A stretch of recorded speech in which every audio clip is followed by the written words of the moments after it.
Imam Al-Jili, saya sering sampaikan ini, beberapa hari yang lalu ada anggota jemaat tabligh yang nanya tentang video saya yang dipotong oleh orang-orang yang memang suka motong-motong, ingin bikin ribut ya, tapi saya nggak mau ribut lah, dia aja yang ribut. Jadi Imam Al-Jili, saya nukil, beliau mengatakan la ilaha illallah secara akidah adalah la ilaha illallah secara hakikah. Ini beda. La ilaha illallah secara akidah, tiada yang berhak disembah kecuali Allah. Maka agama yang menyembah selain Allah batil secara ilmu akidah, bab iman. Tapi Imam Al-Jili dia berbicara bukan akidah, dia bicara ontologi atau falsafatul wujud, bukan akidah, bab hakikat. La ilaha, terjemahan beliau apa? Ini terjemahan Imam Al-Jili.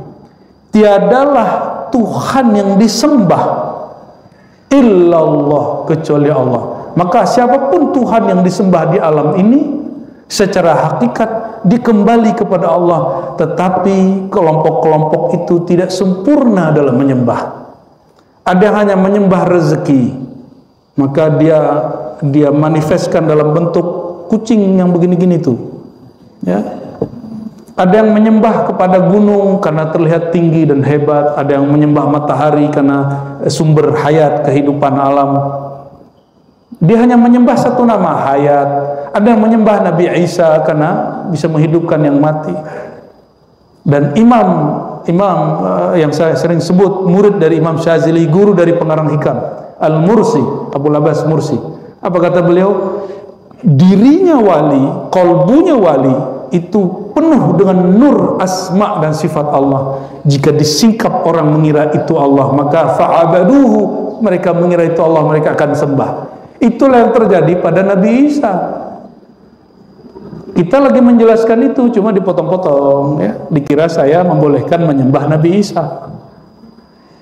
Tapi kita kembalikan ke bahasa Melayu lama, sembah dalam arti hormat boleh, tapi sembah dalam arti ibadah tidak boleh. Ya, persembahan tuh kenapa boleh? Tari persembahan ada Pak di kampung saya, kalau ada tamu datang ada nih tari persembahan hormat. Oke, coba perhatikan Quran, ini Quran. Sujud boleh gak kepada selain Allah? Serius? Syirik, benar nih, serius, wallahi. Nabi Adam dipanggil oleh Allah, lalu disidang semua malaikat. Apa kata Allah? Wa idz qulna lil malaikati isjudu li Adama. Kami berkata kepada semua malaikat, sujudlah kepada hambaku Adam. Ayo, gimana? Emang nggak boleh? Quran loh Pak, ayatnya lebih dari satu ayat. Ada di Al-Baqarah, ada di Araf, ada di banyak surat. Jadi tidak semua sujud persembahan itu menyembah ibadah, ada sembah hormat. Maka antum sudah clear, saya tidak pernah meyakini boleh menyembah Nabi Isa dalam pengertian menyembah ibadah. Saya juga tidak meyakini bahwa semua agama sama. Enggak. Siapa bilang semua sama?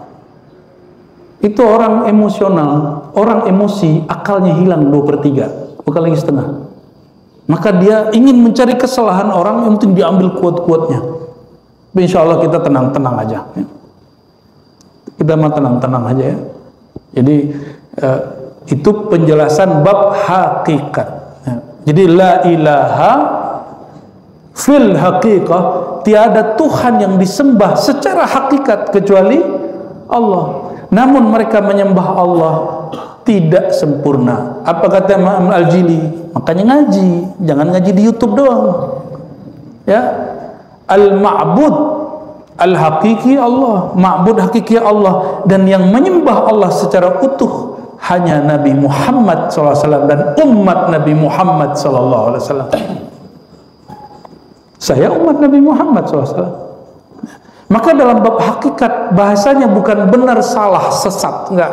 Bahasanya kamil akmal qasir, sempurna tidak sempurna.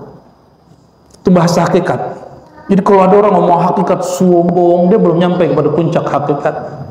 Imam Al-Jili sampai kepada puncak hakikat, maka dia memandang non-muslim bukan untuk dibenci, bukan mengatakan mereka salah, cukup katakan mereka tidak sempurna.